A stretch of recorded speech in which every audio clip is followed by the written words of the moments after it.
नमस्कार, जय हिंद। मैं आपका दोस्त साथी मित्र यानी सम्राट। दोस्तों, आज हम बात करेंगे एक ऐसे संगठन के बारे में जो अपने कार्यों की वजह से और अपने कार्यों के करने की वजह से जिस तरीके से वो कार्य करता है वो बहुत ज़्यादा सुर्खियों में रहता है। उसी के तरीके से उसकी एक बहुत अच्छे तरीके से पहचान आप कह सकते हैं बन चुकी है। कुछ लोग उसे अच्छा मानते हैं, कुछ लोग उसे खराब मानते हैं। शायद आप समझ भी गए होंगे कि आज हम बजरंग दल के बारे में बात करेंगे। बजरंग दल क्या है, ये आप लोग बहुत से लोग इससे रूबरू होंगे, बहुत से लोग ऊपरी तौर पर जानते भी होंगे कि बजरंग दल क्या है। लेकिन बजरंग दल की जो स्थापना हुई, बजरंग दल जो हमारे बीच में जिस तरीके से आया, जिस तरीके से उसकी स्थापना की गई, वो बहुत रोचक कहानी है। क्योंकि किसी भी संगठन की स्थापना करना कोई बहुत बड़ी बात नहीं है, लेकिन किसी भी संगठन की स्थापना करना किन उद्देश्यों के साथ, किन कारणों के साथ उसकी स्थापना की जाती है, ये बहुत महत्वपूर्ण बात है। उसी तरीके से बजरंग दल के साथ भी हुआ है। बहुत रोचक तरीके से बजरंग दल की स्थापना की गई है। तो सेकंड पॉइंट में आपको यही बताएंगे, इसलिए वीडियो को पूरा जरूर देखिएगा। तो आइए इस वीडियो में देखते हैं कि बजरंग दल क्या है, बजरंग दल की स्थापना और अस्तित्व में कैसे आया हमारे बीच में, और बजरंग दल से कुछ देश विरोधी लोग और हिंदू विरोधी लोग डरते क्यों हैं, बजरंग दल का कार्य क्या है, संक्षेप में ये भी चीज जानेंगे। तो चलिए बिना किसी देर के इस वीडियो को शुरू करते हैं। सबसे पहले हम जान लेते हैं कि बजरंग दल है क्या। बजरंग दल एक हिंदूवादी संगठन है। आप में से बहुत से लोग जानते होंगे बजरंग दल का, या आप कह सकते हैं कि बजरंग दल VHP यानी विश्व हिंदू परिषद का एक छोटा सा शाखा है। लेकिन अब उसे छोटी सी शाखा नहीं कह सकते, क्योंकि अब वो पूरे देश में फैल चुका है और लोग हर एक कस्बे, हर एक शहर, हर एक क्षेत्र में उसकी पहचान बन चुकी है। इसलिए अब बजरंग दल बड़ा शाखा हो चुका है। लेकिन ये मान सकते हैं कि बजरंग दल RSS और विश्व हिंदू परिषद परिवार का ही एक सदस्य है, जिसे हम बजरंग दल के नाम से जानते हैं। बजरंग दल एक हिंदूवादी, हिंदू राष्ट्र की विचारधारा के साथ चलता है। बजरंग दल का जो सूत्र वाक्य है वो है सेवा सुरक्षा संस्कार, यानी जो आप कह सकते हैं कि ध्येय वाक्य है सेवा सुरक्षा संस्कार। इस ध्येय वाक्य से आप बजरंग दल की आधे से अधिक परिचय यानी इंट्रोडक्शन आसानी से जान सकते हैं, सेवा सुरक्षा संस्कार। क्योंकि हर एक संगठन का जो ध्येय वाक्य होता है वो उसी के अनुरूप दिया जाता है। तो ये ध्येय वाक्य उसका सबसे ज्यादा परिचय देता है, जो संक्षेप में बहुत ही गहन अध्ययन करने की जरूरत है। इसके बाद अगर बात की जाए तो बजरंग दल का जो नाम है वो हिंदू देवता यानी हनुमान जी के संदर्भ में, बजरंग बली के संदर्भ में रखा गया। बजरंग बली से बजरंग लिया गया है और उसीलिए हनुमान जी की जितने भी चीजें होती हैं, बहुत सी चीजें बजरंग दल फॉलो भी करता है और अपना आइकॉन हनुमान जी को ही मानता है, श्री राम जी को भी अपना आइकॉन मानता है। तो ये चीजें जो उसका नाम रखा गया है बजरंग दल, वो हनुमान जी के संदर्भ में, बजरंग बली के संदर्भ में उसका नाम रखा गया है। ये भी आपको जानकारी आपको होनी चाहिए। और अगर बात करें इसके कार्यकर्ताओं के ट्रेंड करने की, तो जिस तरीके से आप देखे होंगे कि RSS यानी राष्ट्रीय स्वयंसेवक शाखा चलाता है, उसी तरीके से बजरंग दल अखाड़े चलाता है। राष्ट्रीय स्वयंसेवक अपने कार्यकर्ताओं को शाखा के माध्यम से ट्रेंड करने की कोशिश करता है, शाखा के माध्यम से वार्तालाप करता है। उसी तरीके से बजरंग दल अखाड़े चलाकर अपने कार्यकर्ताओं को ट्रेंड करने की कोशिश करता है, अपने कार्यकर्ताओं से वार्तालाप करता है। तो ये रही बजरंग दल की बेसिक स्ट्रक्चर, बेसिक जानकारी। आप समझ सकते हैं कि इस तरीके से बजरंग दल है। जो लोग इनसे नहीं जानते उसके लिए बहुत यूजफुल होगी। अब यहाँ पे बात आती है कि बजरंग दल की स्थापना कैसे की गई। बजरंग दल की स्थापना बहुत ही रोचक तरीके से की गई। वो है 1 अक्टूबर 1984 को विश्व हिंदू परिषद यानी VHP ने एक यात्रा आप कह सकते हैं या एक रैली का वो आयोजन करती है, जिसका नाम होता है श्री राम जानकी रथ यात्रा। इस रथ यात्रा को हर एक क्षेत्र में, हर एक प्रदेश में घुमाया जाना था और लोगों को अपने समाज के प्रति, अपने धर्म के प्रति जागरूक करने की कोशिश करनी थी। लेकिन इस यात्रा को जैसे ही ऐलान होता है, जिस तरीके से इस यात्रा की तैयारी होने लगती है, यानी श्री राम जानकी रथ यात्रा की तैयारी होने लगती है, वैसे जो कुछ खास संप्रदाय के लोग होते हैं, आप सबको मालूम है, कुछ जो ठेकेदार होते हैं, उन्होंने कुछ ऐसे विघ्न डालने की कोशिश करने लगे, कुछ दंगे या सांप्रदायिक दंगे कराने के प्रयास करने लगे। क्योंकि उनका ये मानना था कि जो रैली निकलने वाली है, ये जो रथ यात्रा निकलने वाला है, एक हिंदू समाज का प्रतीक है जो नहीं निकलना चाहिए, इस तरीके से मान्यता बताई जाती है।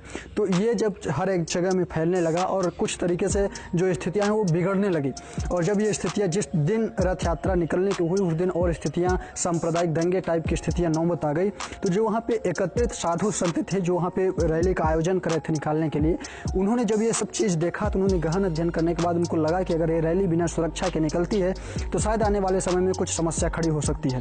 इसीलिए उन्होंने वहाँ पे जो युवा हिंदू समाज के लोग थे, वो जो युवा थे, उनसे आह्वान किया है कि आप आइए, इस रथ यात्रा के साथ सम्मिलित होइए और इस रथ यात्रा की पूरी तरीके से आप सुरक्षा दीजिए, जिससे पूरी तरीके से शांति ढंग से ये रथ यात्रा पूरे प्रदेश में, में, पूरे क्षेत्र में, पूरे जिले में आराम से चल सके और उसके साथ साथ लोगों को जागरूक कर सके अपने समाज के प्रति। जब ये चीज़ें युवाओं को कहा गया तो देखते ही देखते कुछ ही समय में, अब आपको ध्यान रखने की बात है, अब बजरंग दल की स्थापना होने वाली है। देखते ही देखते कुछ ही समय में वहाँ पे 2, 3, 4 युवा करते करते वहाँ पे 10, 15, 100, हजारों की संख्या में वहाँ पे युवा एकत्रित हो गए और वही युवा की टोली पूरी तरीके से श्री राम जानकी रथ यात्रा की जो वहाँ पे सुरक्षा का जो दायित्व है वो अपने ऊपर ले लिया और पूरी तरीके से सुरक्षा देते हुए हर एक प्रदेश में, हर एक क्षेत्र में श्री राम जानकी रथ यात्रा को निकाला गया और शांति ढंग से निकालकर पूरे देश में उसको घुमाया गया और लोगों को जागरूक किया गया। और इसी युवाओं की टोली को, इसी युवाओं की जो वहाँ पे जत्था एकत्रित हुआ था, इसी युवाओं की टोली का नाम पड़ा बजरंग दल। और इसी युवाओं की टोली से बजरंग दल हमारे बीच में आया, बजरंग दल हमारे अस्तित्व में आया। यानी आप अगर संक्षेप में कहें तो 1 अक्टूबर 1944 को विश्व हिंदू परिषद ने एक रैली का आह्वान किया और उस रैली को कुछ लोगों से खतरे होने के चक्कर में कुछ ऐसी स्थितियां उत्पन्न हुई जिससे सुरक्षा की भावना साधु संतों को लगी। उन्होंने एक चीज युवाओं को आह्वान किया, जो युवाओं की टोली वहाँ पे एकत्रित हुई, उसी का आगे चलकर नाम पड़ा बजरंग दल और इस तरीके से बजरंग दल हमारे बीच में आया। तो शायद आप समझ गए होंगे कि बजरंग दल किस तरीके से हमारे बीच में आया और बजरंग दल की स्थापना कैसे हुई।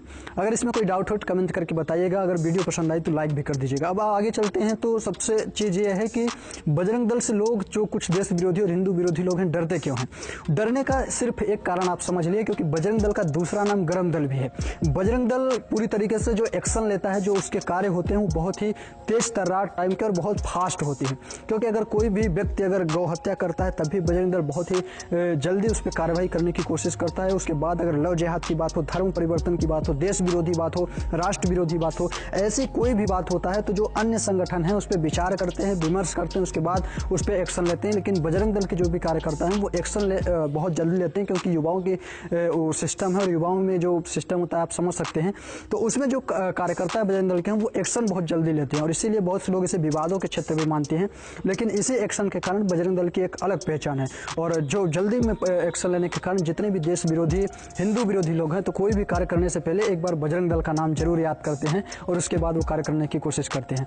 तो ये चीज़ डरने का कारण उनका ये है। लेकिन आपको ये बता दें कि जो भी सामाजिक लोग हैं, जो भी राष्ट्र हित की बात करते हैं, जो भी देश हित की बात करते हैं, वो पूरी तरीके से बजरंग दल से लगाव रखते हैं और बजरंग दल से हाथ मिलाकर पूरी तरीके से उनके साथ योगदान देते हैं राष्ट्र हित, देश हित के कामों के लिए, हिंदू हित के कामों के लिए। तो ऐसी कोई बात नहीं है बजरंग दल से डरने के लिए। देश विरोधी और हिंदू विरोधी लोग अगर डरें तो कोई इसमें फर्ज भी नहीं है। अब आप समझ गए होंगे कि ये जो देश विरोधी और हिंदू विरोधी लोग हैं वो क्यों डरते हैं। अब यहाँ पे बात कर लेते हैं कि बजरंग दल का कार्य क्या है। इससे आप पूरी तरीके से समझ गए होंगे, लेकिन संक्षेप में बात कर लेते हैं कि बजरंग दल का कार्य क्या है।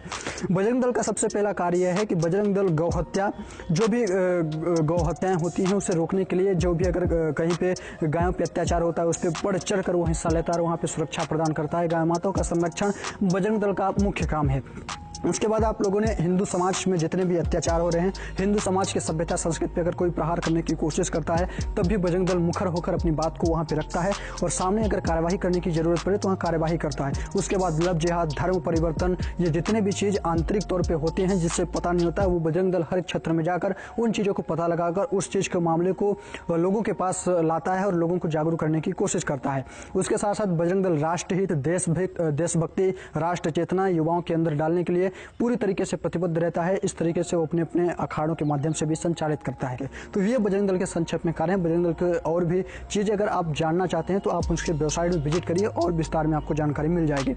तो ये रहा बजरंग दल क्या है, बजरंग दल की स्थापना कैसे हुई, जो बहुत ही रोचक तरीके से हुई, और बजरंग दल के से लोग डरते क्यों हैं, देश विरोधी, हिंदू विरोधी लोग, और बजरंग दल के कार्य क्या हैं। तो शायद आप समझ गए होंगे। आई होप कि आप पूरी तरीके से समझ गए होंगे। अगर कोई भी डाउट हो तो आप हमें कमेंट करके बताएं, हम आपको पूरी तरीके से उसे क्लियर करने का कोशिश करेंगे।